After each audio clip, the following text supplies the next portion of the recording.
I finished Hooked by Asako Yuzuki, I think 2 weeks ago now. And so I feel like I've had enough time to really melt into what this book set out to do with its story, its themes, its message. Now, obviously, this is a book about obsession.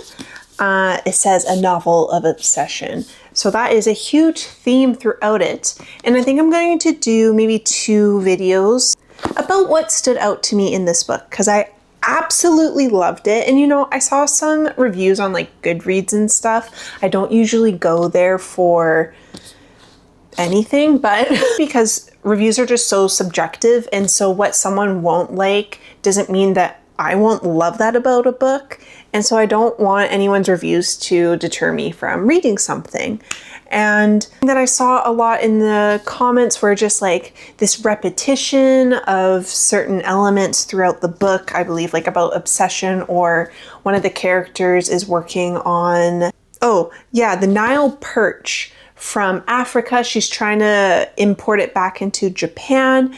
And so she's constantly relating herself to the Nile perch because it was put in an ecosystem and became an invasive species. And through that environment, its aggression really started to show. So obviously the one character really sympathizes with this and sees herself in the same situation. And it is repeatedly pointed out in the book. But it's a pattern. It's there for a reason. So anyway, today we are going to be talking about family dynamics, heritage, or family relations. It's kind of all of those things in this book, but a quick summary for Hooked is we have our 2 main characters. We have Eriko, who works in a trading company, big trading firm in Tokyo, very high up in the job. This is what her father used to do. She's kind of following in his footsteps, and she reads someone's blog named Shoko, and she is a stay-at-home wife, and she has a blog about this, and she confesses she's not a good wife. She doesn't cook. She doesn't really enjoy cleaning. And this is what Eriko really obsesses over, is this blog. Now, this book was written in 2015, so it is more of that social media time, which I thought was really interesting because now, you know, we're 10 years later, just like 11 years later, and to see where social media has gone and these relationships that viewers and content creators have, it's very interesting. Oh my god, that could just be like a whole other video we can do. Let me know in the comments if you want that. And then we have Shoko, who, like I said, from her blog, doesn't work, is very content at home. Now, both of these women don't have female friends. This is something that they almost bond over.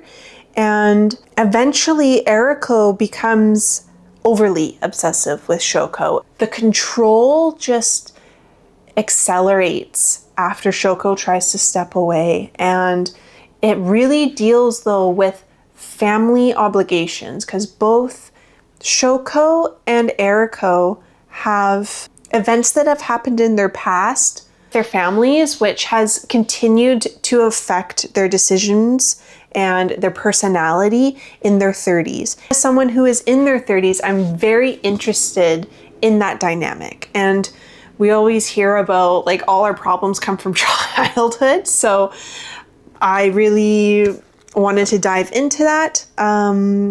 Let's go. This is obviously going to be a spoiler. I'm talking about specific events in this book. So I guess only watch if you want to know certain plot points. So I thought we would talk about Eriko first because she's the first chapter in the novel Hooked. And usually when I get a first chapter of a specific character's point of view, I don't know, for some reason I just really enjoy those characters. I stick with them more. I don't know what the psychology of that is, but there you go. That's me. So like I said earlier, Eriko is completely following in her father's footsteps, in the same career trajectory as her father was, but he used to go away for work a lot. And the family decision was the mom and Eriko would stay in Tokyo so her education wouldn't be hindered by all this travel. You know, she'd have a stable home, and they would go sometimes visit the father.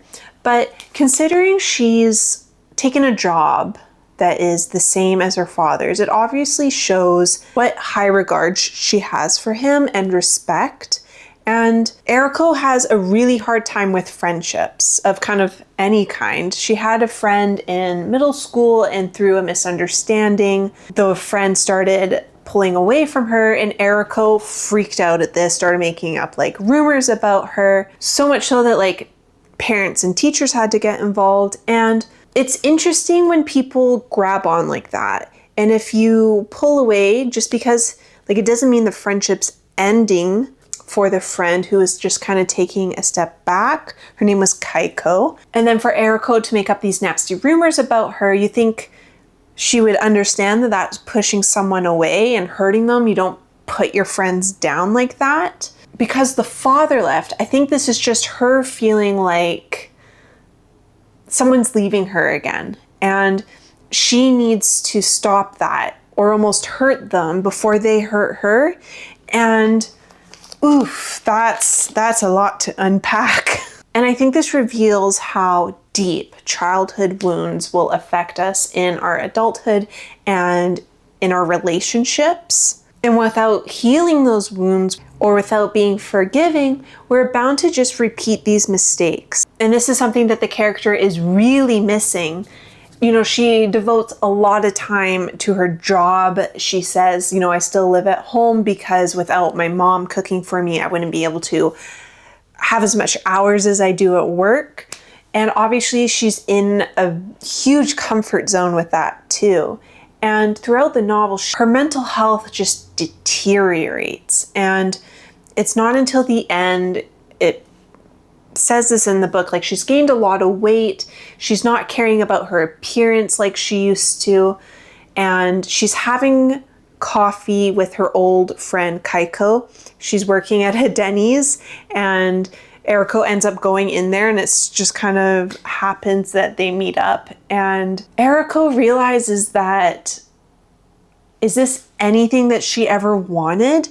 And does she even want to stay where she's lived her whole life? She took a trip to Tanzania to see these Nile perch and the processing facilities to see if they could come to Japan. And she just felt so relaxed in that environment and so at ease with life and able to converse with people really easily. Again, to bring up the example of the Nile perch and being put in an environment because it was an invasive species, it had to get this, had to become aggressive, and it overtook the ecosystem and it ate everything up, right? So that's almost Eriko in Tokyo, where she stayed in her neighborhood, but when she goes out of that environment, she's more at ease and calm. And this is actually at the end of the novel. She ends up deleting Shoko's number. They've had some bad blood between them. Like, Eriko forces Shoko to go on a weekend holiday. She takes over Shoko's blog for her. She speaks really horribly to her, says very nasty things. And it just shows, if you're living a life that's not yours and you're trying to please people around you and you're looking to satisfy societal elements, societal means and goals, that can just make you hard and it can put you in survival mode. And I think a lot of us can probably relate to that, even though what Eriko does is so cringy at times. I think all of us can relate to making decisions because of societal's goals that really don't align with who we are, but we do it because either you see your family has lived by it and they turned out okay, or like I say, it's what we're told to do. And I do think that there's something when you turn 30 that just kind of sparks a question in your mind of, what am I doing and who am I doing it for? Is this worth it? And both characters completely go through that. Okay, so next we have Shoko, who, like I said, lives with her husband. He works as a manager at a food store. She doesn't work. She doesn't have like the appetite for it. She said when she worked in retail, she ended up getting like stress, stomach ulcers, so not good for her. And she writes this blog just about her meandering through Tokyo. She's an interesting character, and something that gets brought up a lot is, again, her childhood and family. Now, Shoko's mother left, I believe, when she was a teenager. She just left, like, was having an affair, married the other man, and started a new family because Shoko's father is pretty recluse. He's doesn't do a lot. He just stays around the home, doesn't take care of himself.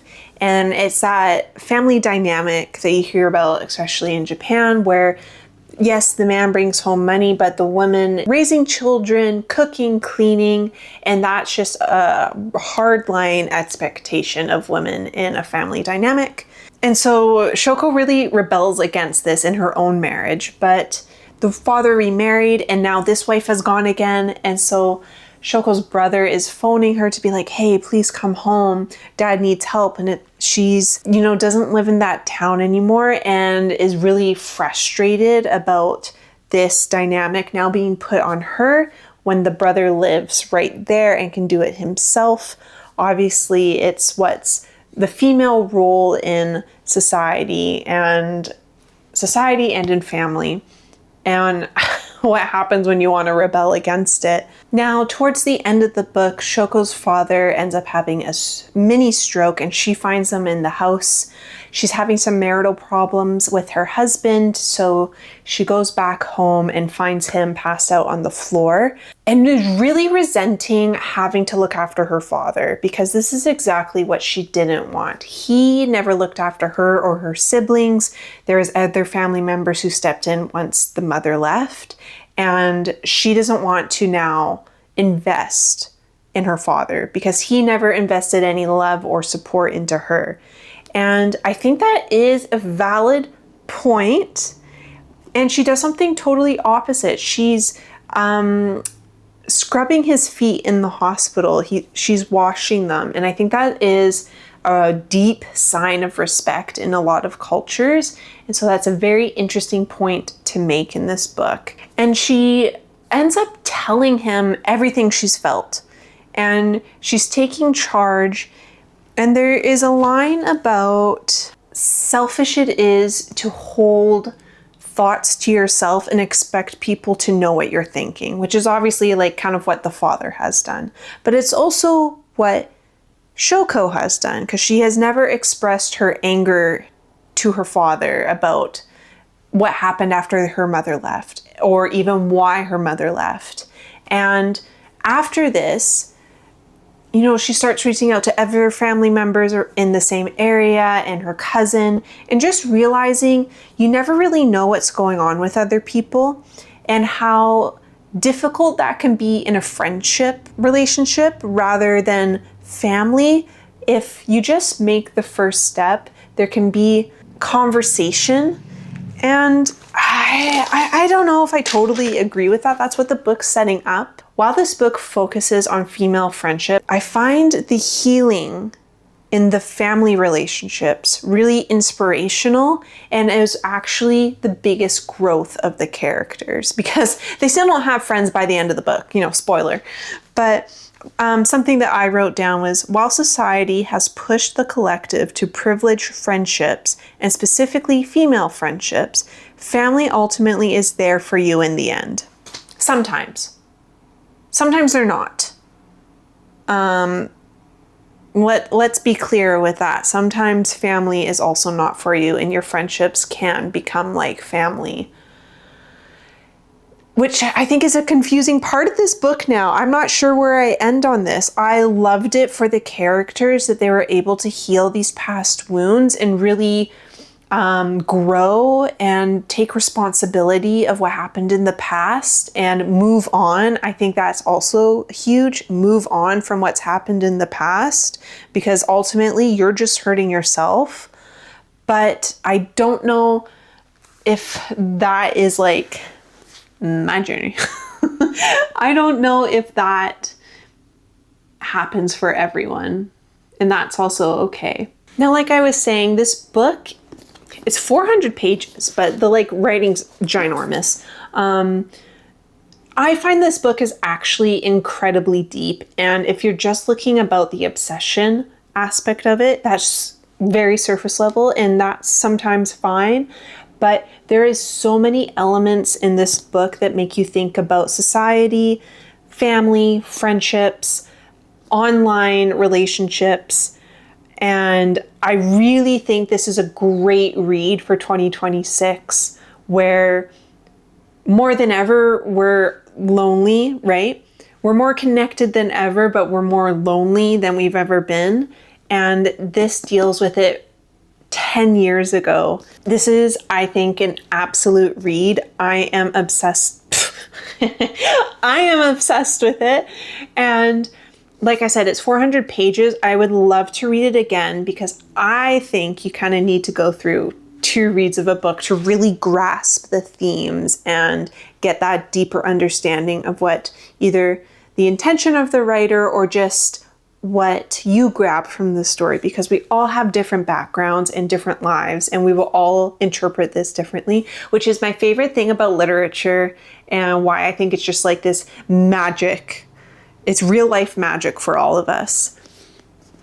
So, if you watched all this video, thank you so much. And I would love to know if you're either going to read this or if it doesn't sound like it's a book for you, that's good. That happens too. And I will also be posting videos about female friendships, and I might even do the obsession, just analyzing that theme, chatting about it more, chatting about the characters. I'm not gonna lie, I had to do this pretty quick because my battery is gonna die. I have no more room in my SD card. Ooh, it's a day. Let me know what you're reading in the comments below. I would love to expand my TBR, and I will see you in the next video.